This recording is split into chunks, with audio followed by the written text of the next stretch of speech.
What if you were rewarded with godlike power every time you did a half-assed job? Sounds pretty good, right? If you're like me, sometimes you need a break from the Archie comics, and your go-to palate cleanser is some Isekai trash. I'm such a big fan of the genre that my original idea for this channel was to call myself the Isekai and review Isekai, but I didn't want to chain myself to such a small niche. Regardless, I still want to give it a shot. So today I want to talk about a manga where a man profits from provoking his pals. In this series, which is titled whatever the hell just popped up on screen, we follow the adventurer Ed, who has to join the hero party of over 100 different worlds. The twist? He's gotta get dropped faster than my ex-wife's alimony checks. Seriously, Barbara, you really need to get your shit together. That's right. For some reason, this man was not hired to defeat the Demon King. No, he was transported to these new worlds to get kicked out of the hero's party in under a year. Now here we get to one of the first intriguing and unique aspects of this series.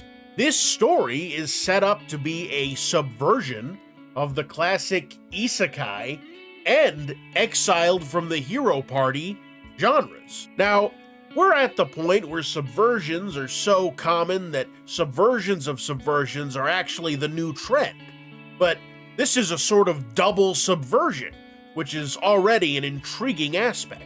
Our hero Ed is also not summoned from another world like ours, he is summoned from another world like theirs.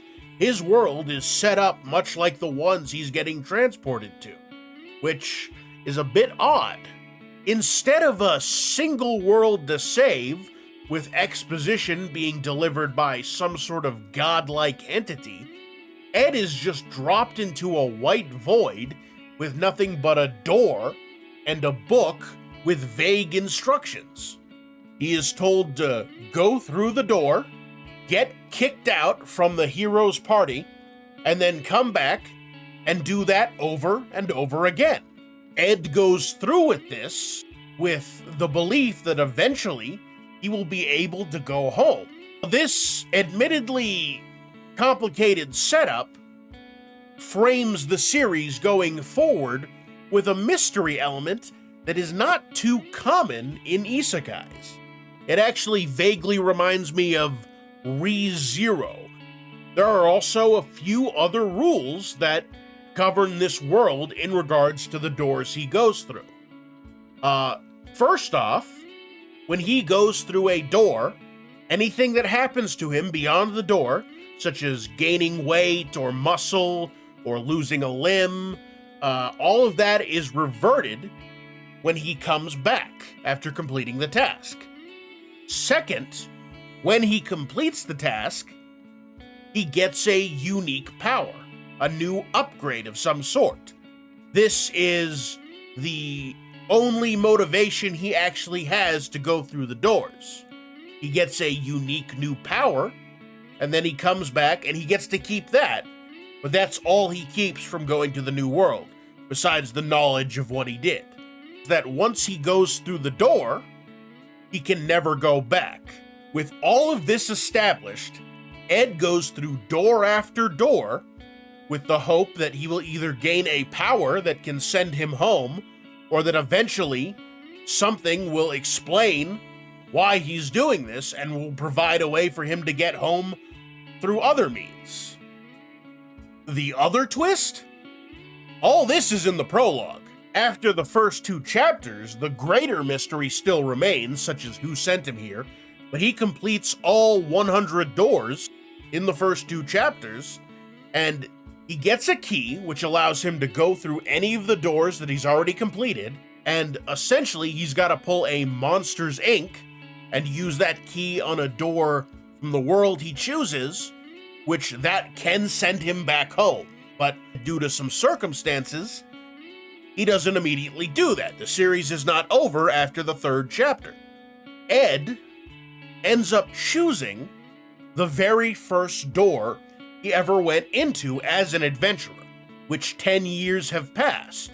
And of course, he assumes that by now everything is well, the heroes have won, and he can safely choose a door and go home.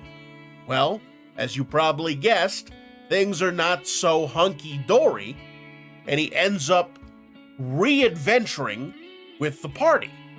And that brings me to the second most intriguing aspect for me, the party dynamics. Now, let me talk about Ed for a little bit, because I haven't really mentioned him. Ed, personality-wise, is sort of he's your average protagonist, but he has a little bit more going for him, and he displays a good range of emotion. He has a defined goal, which is not very common in some of these lesser known isekais.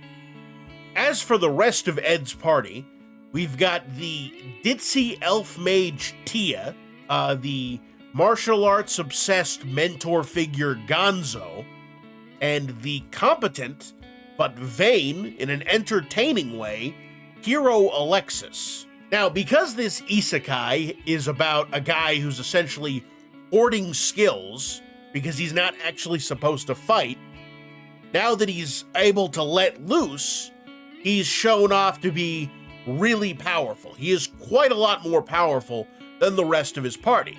However, despite that, I really do appreciate that they give the party a chance to shine. For example, the hero, Alexis, he actually is a competent fighter.